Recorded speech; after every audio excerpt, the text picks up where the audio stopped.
because I usually have a lot of like responses to these types of like philosophical or historical questions, but it might not seem like it, but really I don't know anything. Like I can't, like, from the ultimate level of like, yes, the relative is true, but also the non-dual is true. When you see that perspective, you know nothing. Like there's, and knowledge, what I mean by knowledge is using language to say like, oh, I see the plant, or I am having this conversation. Like actually you don't know that on the ultimate level. It's when you analyze it philosophically and spiritually and scientifically, there's actually nothing, nobody is doing anything right now. Like there are maybe happenings and events, but there's never been a free will that could be separated from all of the other activity in any ecosystem or system at all, like history, for example. So there really was no Hitler that was perpetrating all of these actions. It was actually an entire vacuum or system. Yeah, system, vacuum, not vacuum, but a system that created Hitlerism. And Trump, and today with Making America Great Again, there's Making America Great Again is Trumpism, and that's what's happening. There's no like Trump there that has free will that is like doing all of these evil acts. What did you say you had for breakfast? Yeah, maybe, yeah, I don't know, maybe I had too much tea or something, but whoa. Yeah. So, but what I'm talking about is kind of on this, and the reason why and how I arrived here is, it's not like I just woke up one day and started believing in this. It's like I studied philosophy for 2 years, and then in Ecuador I was studying meditation, and then now I meditate and listen to podcasts about meditation and spirituality and oneness, non-duality, philosophy, and because I've been kind of involved in that culture for a while, it's kind of been ingrained into my belief system, but not only that, but also like my brain chemistry. So I live my life based on, I guess you call it a belief system of non-duality, but also not just that, but the relative is also non-dual. Because a lot of people are Zen devils and they just try to focus on the nothingness, like, oh, I am nothing, look at me, I'm nothing, and all these other people are unenlightened. How ignorant are they? But there's actually another step where you see that like everything is the way it is because of God, or you could say because of oneness. Everything is the way that it is, and it is the way that it is perfectly. It's not like it's a mistake. So like a lot of people who ascribe to physics, that physics can explain everything, basically what physics is saying, that like everything is just a random act. Like everything is random. Like there's what the world is, or what the universe is a bunch of balls in a box bouncing against each other, and it's just random.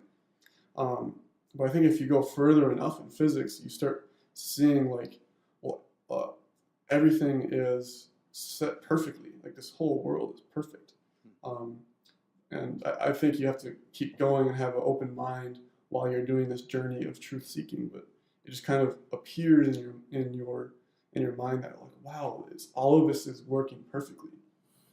Even though things like Nazism might happen, but I think because we're becoming more aware and less ignorant overall as a group of people in around the entire globe, I think that the entire globe is waking up to the reality of interconnectivity and community, world community, and things like the Holocaust or terrorism.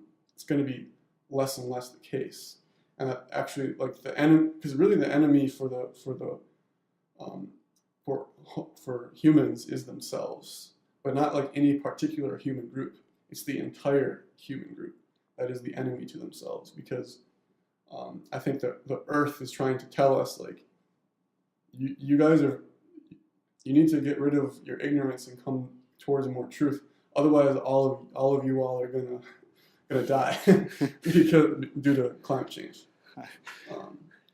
and or nuclear weapons, or also like I was thinking diseases could also wipe us all out. That there might be a disease that could mutate and kill all of us because of our globalized world.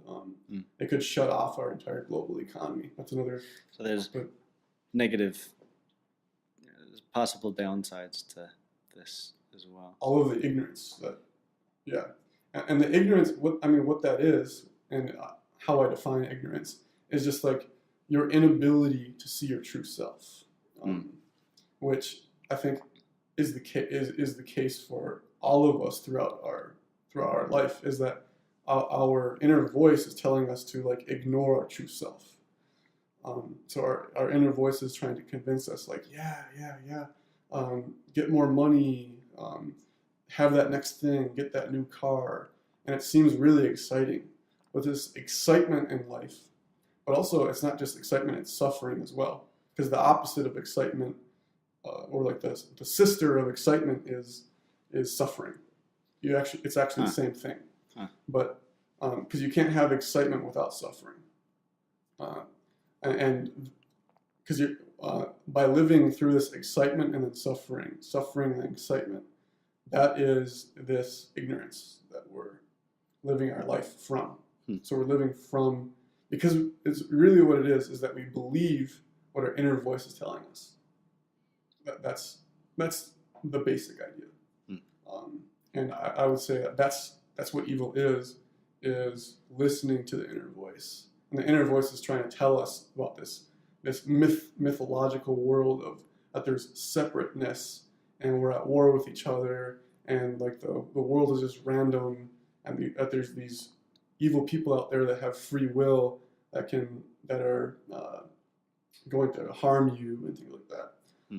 Telling ourselves these kind of stories, I think, is evil. Yeah. But at a very fundamental level. At a very fundamental level, yeah.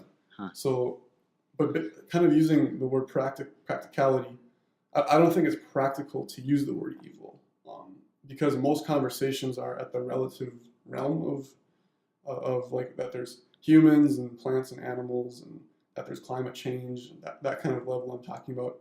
It's I think using the word evil is not very practical. It's more like I think it's more about like how can we make the world a better place. That's really where the conversation needs to come, and less blame, because a lot of it comes from blame. Even blaming yourself. So. Right. Well, it's kind of the difference between like a reactive action and an active action, where I think the active action is a lot stronger. It's a lot more sustainable. So if everything that you do, say all of your activism is based on this conception of evil, this thing that you're working against, I mean, that only has so much power, right? Because, well, once you defeat this evil, whatever that looks like, well, then what? What comes after that? Right. And I think we're built as people, we're wired to live actively and to live, for something. So I think, people have tapped into that before. I think that's Martin Luther King's message, that yes, we're working against this unjust system, but it's more than that. We're working for this much better system. It's not something that's built primarily on hatred. It's something that is more like, it looks beyond that. And I think that's kind of what you're saying here. And that's, I've had conversations with people before about like that sentiment, trying to shift our actions and our activism towards that. And I don't know exactly what that looks like. I just know what it looks like for me right now. But then the response to that sometimes is, well, come on, I'm not Jesus. Like I can't do that. And I never know what to say to that. Mm-hmm. Like, you're right, you're not, but you're wrong, you are. Yeah. Like you can't to use that excuse to say, well, I can't, that's beyond my scope, that's beyond the possibility of what I can do. Mm-hmm. I mean, that's laziness. It's laziness. Yeah. It's lazy, but that's not to say that living with this active mentality, it's not to say it's easy. No. And it's not to say that I'm even doing it. It's not even to say that that I do it all the time, but it's what I want to be doing. Yeah. And so if we gear our mindset towards that, that's at least a start. It's better than this defeatism of saying, no, I can't do that, so I'm not even going to try. What's interesting is so that drive to make the world a better place through your vocation. So it's like, for example, one of my drives is to educate and be a teacher, for example. And that motivation, I believe, is coming from just like the universe itself. And it's like, it's knocking at my door saying, hey, you need to do this in your life. It's actually like, I can't not do it. So that's whatever you can't not do. Like say that you have a week and you have nothing scheduled. What would you do for that week? And that's what gives you inner motivation. Now I think because through our history that our history has progressed towards more wealth, whether it be material or our medicine and our economy has set our living standards to this point where we have the privilege to follow our dream. So Martin Luther King talked about like my dream is, right? And people around the world are having more opportunity to follow their dreams. And that's planned not by anybody, but by the infinite intelligence that creates the universe. So the universe, that's why the universe is not random. The universe it was planned, like it was all set up previously for this moment, for the moment right now. So like this process of having a conversation on YouTube, for example, this is coming from God. It's like God is talking to God, trying to convince God to see that it is God. And it's like, you could translate that to any word that is more comfortable for you, whether it be oneness or absolute love or the empty void. But so, I mean, this is a really small, thinking about the perspective of time and space. This moment right now is very small, but we're at this point where we have this opportunity to follow our dream and our life purpose. And that's not the case for everybody right now in the world, but that's where we're headed. So I think people need to get ready to have the courage to listen to their true self and follow their dream. And I think that the economy is being set up for that. It's going to be less like, oh, I need to buy that next car so that I can be more prestigious and have more status. And that's what a lot of people are thinking now. Yeah. It's going to be more about like, actually, we're going to start coming together again. Our humanness, our humanity is going to come together. And we're going to see people's worth, not based on the clothes that they're wearing or the car that they're driving, but based on their inner motivation to be who they are. And that's what wealth is. Yeah.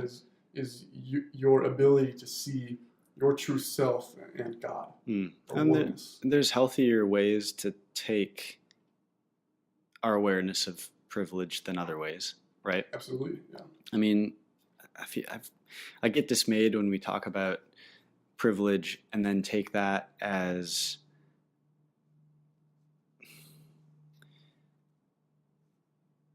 in a way that makes me feel wholly guilty, in a way that sort of downplays the mission that I have or the purpose that I have. Like to recognize, oh, I have privilege. I feel bad about this. Like that's the opposite of what we should do, right? I had this conversation with a guy a while ago. I was just telling him about, my work and what I'm trying to do. And so he's asking me more questions, and I was talking about, curiosity and the value of being curious and questioning things and all of this stuff. And he said, something to the effect that, well, like that's really good, but you're in a place where you can do that. Like you're privileged. Yeah. A lot of people don't have that privilege. Yes. Yeah. And I had this reaction to it. I didn't say this, but I was like, come on, that's bullshit. Like that's ridiculous. I mean, to use your position or lack thereof as an excuse to not be curious, I was like, Mhm. come on, that's a terrible excuse. And thinking about that more, I mean, I get where he's coming from. Yeah. Like, yes, I have the ability to like do this right now and to Yeah. do this tomorrow, Yeah. and like this flexibility where I'm not like, I have money for next month Yeah. and a lot of Exactly. people don't. So Mhm. like I get that. It's winter time, but inside our house right now it's 72 degrees. Right, yeah. So there's all of these privileges that I recognize that I have and a lot of people don't have. Hmm. Um, but then on the topic of curiosity,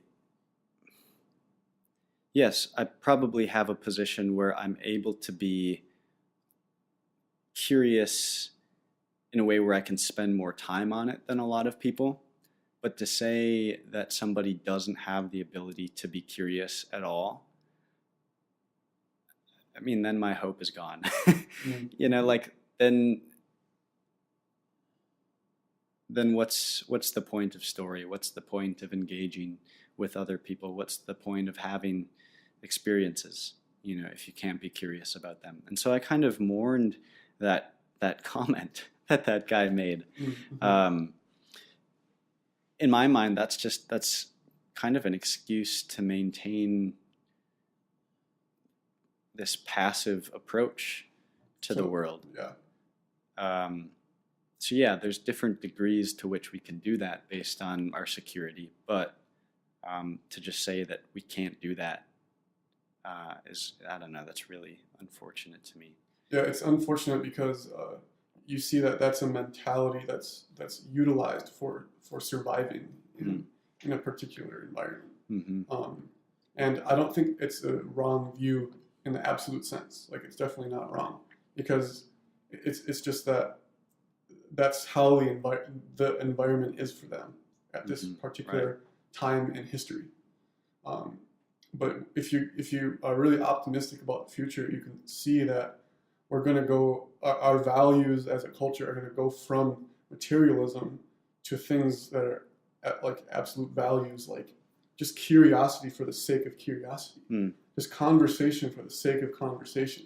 Yeah. And those become the values of society. Yeah, and I'm interested in living in a society that has those as possibilities. Yeah. Right? So Absolutely. if I have the ability to have these conversations and to be curious, well, geez, I'm going to exercise them to the most, the fullest potential that I can. Just because somebody else doesn't have the same freedom to exercise curiosity as I do,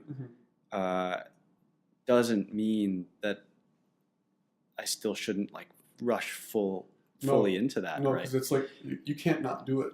Right. And then there's also something to be said about, every message that everyone preaches isn't necessarily for everyone. Yes. Exactly. So just because you're believing in something passionately, and have the ability to pursue that, and you're preaching that by your words and your actions, the things that you create, well, yeah, maybe the person who has to work 3 jobs just doesn't have time to tap into what you're talking about, and that's fine. It's sad on some level, because it's like, well, if you really believe in something, if you're really passionate about it, you want people to know about it. So it's sad in that sense. And I think that you're hoping that, well, those people can get to a spot where they do have the flexibility and the freedom to pay attention to what I'm saying, but it's not necessarily a shutdown of what I might be trying to do. Right. Yeah, I would say that like, because the system that created poverty, or, well, on one level, poverty is always relative, but the poverty that we see in the United States, that's been created by this ignorance that we call a racist society. So if you look at the history of the United States, and it's quite similar. Actually, the history of the United States is quite similar to Nazi Germany. If you compare, if you want to look at like the relative evil of slavery and then concentration camps of the Holocaust, those are quite equal. And those systems have created this inequality, and it's a systemic inequality that we see today in the United States and Germany, where people of color and women don't have as much privilege as white people, and especially white men. And that was a system that was created by our mutual ignorance. There's nobody to blame. Like I know it really seems right, but it's actually very easy just to point the finger at people like Hitler and say, like, that's who we blame. But it's actually, you need to point the finger back at yourself and say, like, oh, I'm like participating in this evil system that's creating this racist society, right? And that's everybody, whether you're a kid or a black man, a white woman, a white man. Like, you need to have the courage to point the finger at yourself. Like, Right. what do I need to do right now to help create the dream that Martin Luther King was talking about? Yeah. And I think Martin Luther King was talking about a dream that is like here, but I think we can start imagining a dream that is up here, where everybody is living their dream of what they were born to do here. What are they born to do? And so I think then life purpose can start happening faster and faster. Right now, like, people are like stumbling, and because there's poverty and inequality and lack of access, and also just ignorance, like Donald Trump. Like, he has unlimited privilege, but the thing is, he's lost, because he is trying to find happiness in things that don't last very long. Because I really do think he maybe what's the word, like psychopath, where he just can't understand things like human emotions and dignity, and just like normal, and like curiosity, for example. These values that I and you think are very important, but he just doesn't see them. He doesn't have like his mind isn't open enough for those. Well, a trait that I admire in people is their willingness to illuminate their own hypocrisy. And so another way to say that, I guess, is humility. But it's, there's something really good about recognizing our own hypocrisy. And so people will say, "Well, come on, that's so negative. Where does that get us?"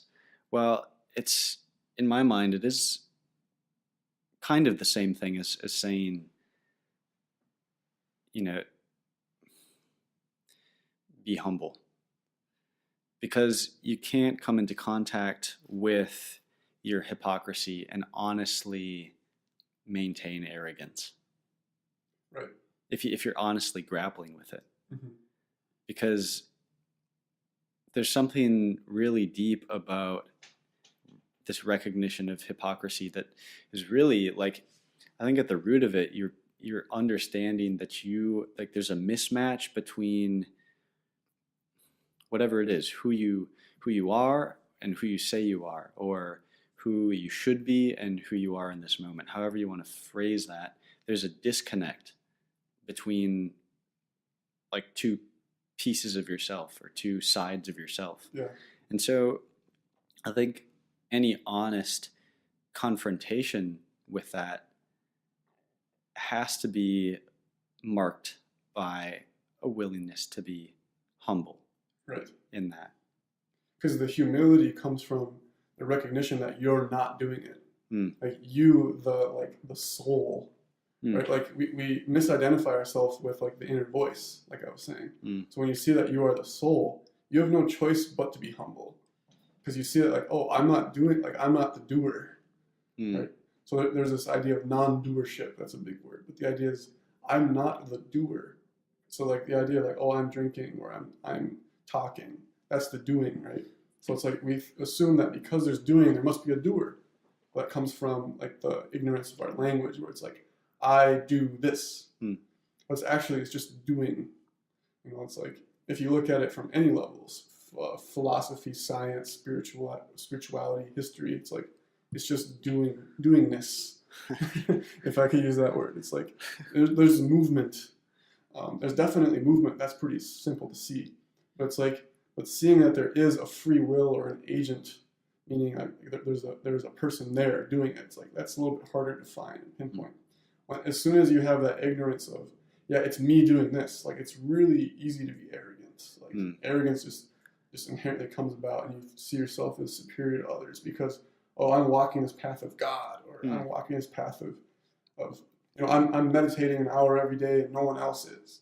Like when you have that arrogance, then you see yourself as separate. Yeah, and that's why everything that I try to do in my work is really at the core, the goal is to get people to self-reflect in the context of their environment. Because I feel like there's sort of two ends of the spectrum, where one is kind of the self-help perspective, where it's like, okay, you're just going to focus on yourself, like you're just going to, figure this out on your own and kind of make yourself better. And then there's the other end of the extreme, which is like, well, you're just going to pay attention to everything that's going on in the world, and like really soak in what are all the facts, what's all the things that are happening. But in my mind, there needs to be a marriage of those two things. Absolutely, because independent of each other, they're meaningless, and they're actually quite destructive, I think. Because if you're only focusing on like self-development, I think by nature of only focusing on that comes at the expense of a greater degree of interaction with the world and this ability to not filter everything that's happening around you through this lens of myself. Like we need this sort of balanced ability to just observe something as it is, independent of my own worldview. Now we can't completely do that because we do see everything through perspective, but to make a conscious effort to observe something and not cast judgment on it, at least in the act of observing it. I think that's so healthy. Then the critiquing of that comes later. It comes not in the moment necessarily of observing it. Because I think when we do that, when we behold something and are constantly saying, I just like this in conversations too, I so try not to do this. And it's difficult, but I find myself every once in a while slipping into this, and I hate it, where it's like I'm listening to somebody and going, but that's like, that's bullshit, or that's, that doesn't add anything. It doesn't add anything. And but it's difficult to say this because that process is so healthy, and I advocate for that, but we also we need that independent, at least in moments of non-judgment. It's because those are different like you call them stages or avenues that need to happen, but kind of in like this vacuum of themselves. Like they need a space, like you said, for kind of, I would call it like an unhealthy stage of development to a healthier stage of development. And as soon as you hit like a healthy stage of that development, you hit the next stage. So like, I think 2 days ago I was talking about how we develop by a half stage at each time. That's what I meant by that is like you enter first the unhealthy stage of, say, stage 1, and then you enter the healthy stage of stage 1. And once you complete that, you enter stage 2, but it's at first the unhealthy stage of stage 2. But it's actually not going up. It's just a new stage. It's not like it's inherently better. It's like the next one. Because there's no end to that process of development. That's the mistake when people say like he's enlightened or she's enlightened, like she's done. She is like the Buddha. There's actually, once you realize, if someone did realize that they are the Buddha, they would have the modesty to see like, oh, I'm not done. Like it's actually impossible to be done because the life is here now happening. So as long as that's the case, we have the opportunity to be modest and humble and see that there's no end in this idea of self-development and societal development. Like life is the struggle. Purpose is in the struggle. And I mean struggle not necessarily in the sense of like just dismal existence, but existence itself, like being uncertain about things, having a sense of adventure. That's part of the struggle too. Joys and excitements, that's also Yeah. part of the struggle. Right. So it's not necessarily this dark place that you're perpetually existing in. Life is obviously enjoyable. Yeah. That's why I Yes. want to keep living. Mhm. But so keep that in mind when I say struggle. Yeah. But that's where it's not this point, I don't think, that you arrive at No. and say that you've made it. Because the moment that you do that, I don't think you can say that without being arrogant. Yeah, it is very arrogant, and it assumes that like there's me that's done. It's like, well, because anybody that would enter this enlightenment, they see that like, oh, I'm not me, I am that, meaning like I am that universe, and the universe is, or even existence itself, which is greater than the universe. But like, the idea is that's never done because it's not in time. The only thing that can be done is in time, like. So like I started drinking this tea and then now I'm done. That's not how enlightenment is. There's not like a point where like, okay, yeah, I was enlightened, or I guess self-development in general. Because I mean that's the same thing. Enlightenment and self-development is the same thing. It's just that we have this random line between the two because we think enlightenment is better than self-development. But self-development you could maybe think as like the beginning stage, but really it's the same. It's the same path. It's just two different labels. Yeah. Everybody is developing. So it's just like where like, because there's different roads to California, right? Like some are like the superhighway directly to California.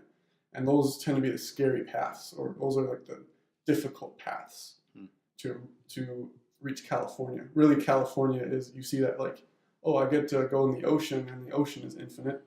But California, like how to get there, most people are kind of on these windy roads out to California, and everyone's on their own road. So obviously, it's not like one is better. It's just like some are easier, some are harder, some are more. Really, it's just like either it's direct or indirect. Well, and I think this is the value of story too. Yeah. And yeah, I mean, going back to what I was talking about before, kind of with this in mind, that story is the illustration of like all of those different routes. And we can't necessarily say that one route is better than the other, perhaps, but we can say that they're different, and we can certainly learn from those different routes. And I think, too, what it does, story, is that it gives us an open door to put aside judgment. That's hard to do, like we were saying before, but it opens the space for the possibility for that to happen. It's just somebody else's story. And so I can take it for what it is. I can take it for their experience and how they saw that. Take that for what it is in itself. That in and of itself is so valuable, because you're seeing how this other person is experiencing things. Now, you might disagree with how that person is perceiving this experience or what they do. You can disagree with them on all of that. But just the fact that you're taking this story for what it is and seeing that, okay, here's this other person. Let's start there. I can identify with this other person because they're a human. I know what it's like to be human. Yeah. I can identify with them on that level. Right. So that act in and of itself is so valuable. Then the critiquing and the learning from that, I think, comes later, comes after the fact. We can criticize, or we can critique somebody's story, what they did, what they said, and in any given instance, whatever. And that can be good also. But having those two kind of different experiences, that's the power of story. It touches on all of those different areas. Yeah, it connects with your inner humanity. To see that humanity, that humanness is substratum where like that's the connection between all of us, right? And another way to think of it is like anybody's story is the development or like the unfolding of God or oneness. So like oneness happens through stories or through I mean what we call individuals, but they're stories. So they happen through people. So like if people didn't exist, or I guess like movement in general, so animals, plants, planets, those exist because oneness exists. So whenever there's a story about a planet, like the Earth, like the story of the Earth, like that's the story of God. But it's like an aspect of God that actually like God must have created at some point or like thought of. But again, God doesn't have a brain. We tend like I think at the beginning of the conversation 2 days ago we were talking about intelligence. Right? So we misidentified because in American culture our definition of intelligence is based on the brain. Like he is smarter because his brain is smarter or something, right? Like that doesn't make sense when you see that like the entire Earth is a living intelligence. So as soon as you see that, like that's what humans are. They're the products of Earth, and Earth is the product of the universe, and the universe is the product of the infinite intelligence that created it. And there's actually no separation, because if you go to the micro level of people, or the micro level of life, you see it like that's the same infinite intelligence that created the Big Bang. Like I think I mentioned that too in the other conversation. So by listening to someone's story, it's actually you're understanding the nature of God when that's happening, or you're understanding the nature of the universe. You're understanding that like the universe exists because of all these little things that are also infinitely complex. So like the universe is infinitely complex, but also it holds all of these tiny parts of the universe that are also infinitely complex. So that's why there's different sizes of infinity. Right? It's like there's infinity to the power of infinity. That's what the universe would be, right? So it's like infinity times infinity, but each little infinity is its own. Yeah. So that's just really exciting, and that's what history could be. Is when you're reading history, and you're seeing how God works. Yeah. Human nature. That is interesting. I think it's really easy to dismiss story by saying, "Oh, that's somebody's story on the other side of the planet. How does that even relate to me?" Right. And like on some level that makes sense. Hearing the story about the starving child in Yemen perhaps it's not gonna make me do anything directly about it. Yeah. Right. But I would say that the importance of that story goes beyond that. It's not hearing that story and being moved to give. I mean, that's a very, very small act, and it's a very small victory for the utility of that story. If that story in some way, even very subtly, changes me, even in a way that I don't necessarily consciously recognize, that's got to be of value. And I think what it does then too is think about it, we're constantly doing this. We're constantly engaging in this process of trying to learn from things, whether we recognize it or not.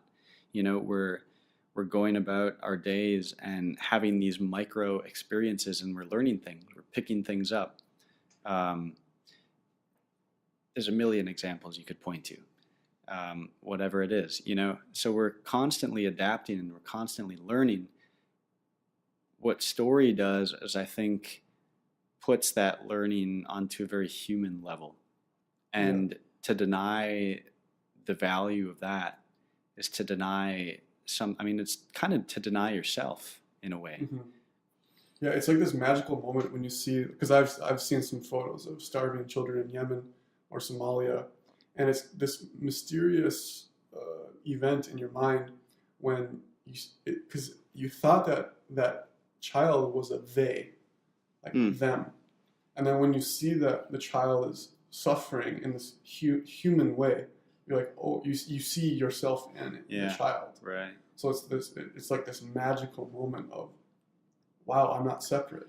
And it's extremely scary to that ego that you're usually living in, right? It's usually like, oh, I'm this separate cool guy. Like, I'm living this life where I'm doing cool things and people like me.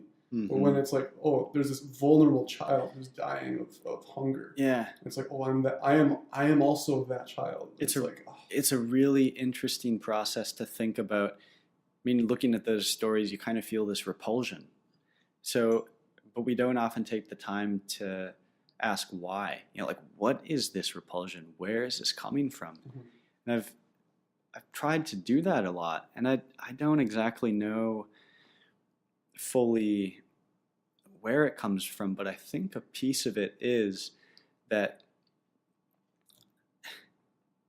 going back to the human experience, that any other person I can identify with as a human.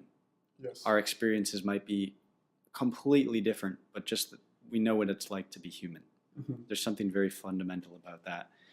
And so to see the photo of the starving child, I think we are repulsed because there's a piece of us that says, oh, that could be me. Yeah, absolutely. Yeah. But then, like, why is that repulsive? Is it repulsive is it only repulsive because we have an ego? Is it repulsive because we recognize that my status or my well-being could be taken from me? That's, I guess, part of it. I mean, does it go beyond the ego, do you think? I do think so, yeah, because suffering is like this mutual energy between all things that are capable of suffering, which I would call sentient animals, sentient humans, and sentient plants. So, like, when you see a plant dying, I'm kind of sensitive since I think it's been through meditation and learning more about spirituality, but I'm really sensitive to, like, animals that are hurt and plants that are dying and little children at school that are being bullied and things like that. I'm really sensitive to it because I'm starting to see people at an energetic level rather than their story. Because when you see them only at their story, you see them as them only, and I mean by their, like, personal identity. Like, a lot of people they label people like, Hispanic woman. But yeah, that's not the first thing that you see. You first see their energy, their emanating energy of humanness, or their capability of happiness and suffering, and that's what humans are. But it's like there's even though ultimately there's no one there that is suffering. There's not a who or an identity that's suffering, but it's like suffering is mutually felt across borders, across animal species, and suffering is not inherently bad, but it's this teacher. Like we were saying, like, life is one of the best teachers because suffering it kicks us right here in the heart, and that's when your heart starts to open up, is to see, like, oh, this suffering is this mutually felt energy, and I think it's existing because it's a teacher. So I think, like, the Holocaust is a teacher for everybody, the mutual suffering. So but it's usually the ego that jumps in with your inner voice, right? And it's saying, like, oh, that's bad, but you need to get back to work, or you need to take a vacation, or which I don't think that's inherently bad. I'm just saying it because the ego has its own purpose, but that's usually that we're focused a little bit too much on the ego because we're unwilling to be curious, like, why am I interested in this photo of this Holocaust survivor? Like, you can imagine the photos of these Jewish people when they have their rags on. I think they're usually white and black striped rags, and they're super skinny. You can tell that they haven't eaten for weeks, and you're sitting there curious about your curiosity. Like, Yeah. what is going on? Yeah. And and your ego is usually the one that interrupts and is like, hey, you need to move on. Mm. And for example, in school, I don't think there's enough time for just reflection on just raw human emotion. I'm like, okay, all right, class, I'm going to show you this photo, and that's it. Like usually, when as a teacher, like there's an objective. Like we need to get done with A, B, and C by the end of class, which is 45 minutes.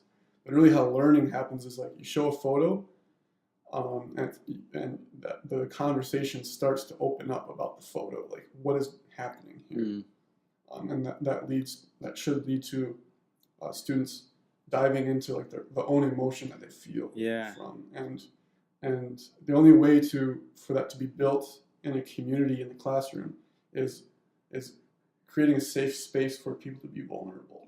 So that vulnerability is the courage to dive into your own raw emotion that is being mutually felt. Yeah. And if it's just taken as this historical thing that happened, it's really easy then to disconnect ourselves from that. And so we talk about, especially like with the world wars, we say like never again. Yeah. And we have this idea that, well, if we just remember what happened, if we remember the atrocities that happened, that will safeguard us against this ever happening again. And I think that's partly true, but I don't think that goes far enough, right? Like just exactly what you said, where we can learn everything there is to know about the Holocaust, but if we've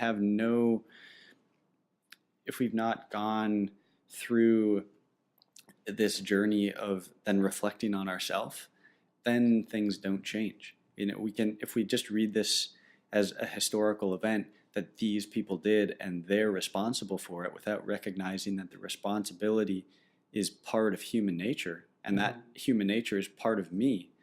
If I don't have any of that connection made, then there's no change that's ultimately made. Yeah, there's this line from Alexander Solzhenitsyn. He wrote the Gulag Archipelago, the history of the Soviet prison camp system. And he had this line where, I don't remember it exactly, but he said, the line between good and evil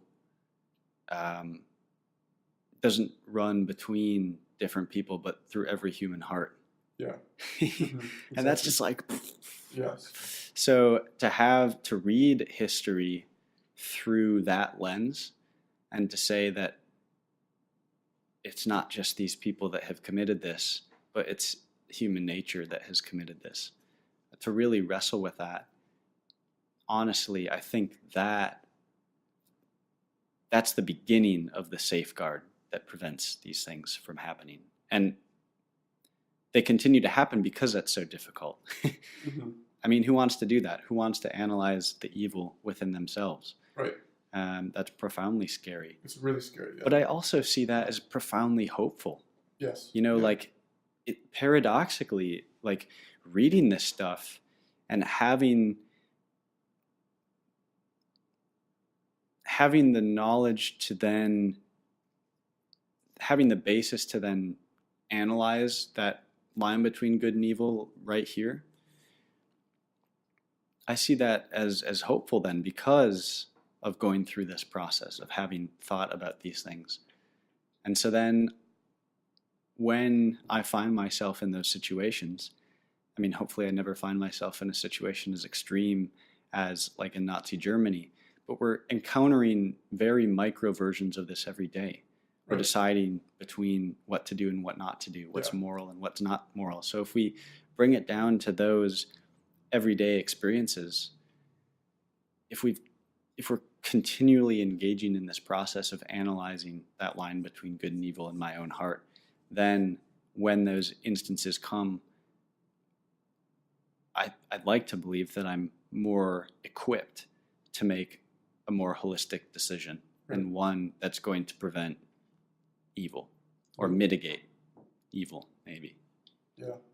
Well, that's a really good way to maybe end the conversation. Do you have any concluding thoughts on? No, I think that's so much of everything comes back to that thought for me. What do I do right now? Yeah. And having the ability to self-analyze in the context of the world in which I'm living. Yeah. Yeah, and I would say that studying the Holocaust and World War II could be a teacher for yourself. You could use it for a practical sense, and like, oh, should I choose to be a philosophy major or a history major? That's also very practical, but also just like, even if you're retired and you have a lot of time and you want to dive into like what it means to be human, I would say the Holocaust is going to be a great teacher. And again, it's not like anybody sitting there telling you what to think.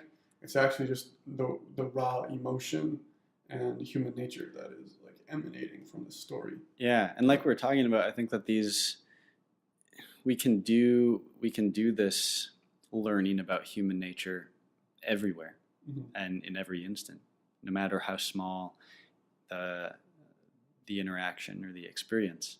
And just in my mind, the very blatant extremes of humanity and human history, those events exacerbate. They put a very intense spotlight on human nature and what it means to be human in a way that maybe these micro instances don't, or it's much easier to dismiss in everyday life. That's perfect. That's perfect. Last thing I would say is just like try to understand the raw emotion. Instead of seeing like that there's like people that are individuals here. Really, what I would try to have people read through is just the rawness of like the mutually felt suffering that happened during World War II and the Holocaust, and saying like maybe everybody was a victim here. Maybe see that possibility. Oh, that's interesting. How is it that maybe everybody was a victim? Yeah. Oh, happy note. Happy note. Happy note. It's Monday. Oh, no, that's even worse. Life is a joy. Go live it. Yeah, exactly. So for some reason, happiness is kind of derived from talking about suffering. I don't know really why.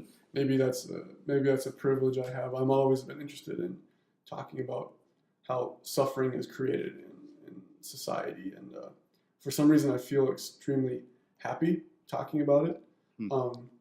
And that's, I don't really know why. It's more just like a question. It's the hopeful piece, I think. Yeah, it is hard to articulate, but it's recognizing that for me, in recognizing the demons within myself, then I also recognize how I can work against those, how I cannot choose those. And that's the hopeful bit for me, is that if it's only hope, well, I don't know that in contrast to what could go wrong. Yeah, what's the so contrast? It's a very brittle hope. You know, it's not founded on this, on everything that could, on all the other possibilities. Yeah. So if you've gone through that, if you know what could go wrong, but still have hope from that, that's a much firmer kind of hope than just having an optimistic, happy-go-lucky sort of view of the world, in my mind. Yeah, perfect. So I think there's always an opportunity to be optimistic, and kind of if you can hand me the Man's Search for Meaning book. I guess my last point is like the reason why Viktor Frankl stayed alive in this book is that he chose optimism over pessimism. So he was in the prison camp systems, in the concentration camps. So he was a victim of the Holocaust. He was a Jew who was in the concentration camp, forced to work. He saw babies being thrown into the ovens, but he had a life purpose, and he chose that life purpose to give him optimism in life, and he was able to survive because of this optimism. And so I think a mental attitude can keep you alive in extreme circumstances. Well, and it goes right beyond just optimism. It's like purpose, right? Like purpose-driven. Like it's not just happy by virtue of ignoring everything that's not happy. It's dealing with all of this stuff like you're talking about, seeing these horrible things, but still finding meaning in that and purpose in that, right? So that's our challenge, is to find meaning and purpose, and also God, finding God in ugly situations. I think that's the challenge, and that's the challenge that I think God created, was what God created challenges for humans to see that, like, oh, maybe how is God here in this moment? That's our ethical challenge, I would say, from a day-to-day level. Boom. Yeah. Perfect. Go find God. Go find truth and reality. Nice. All right. Perfect.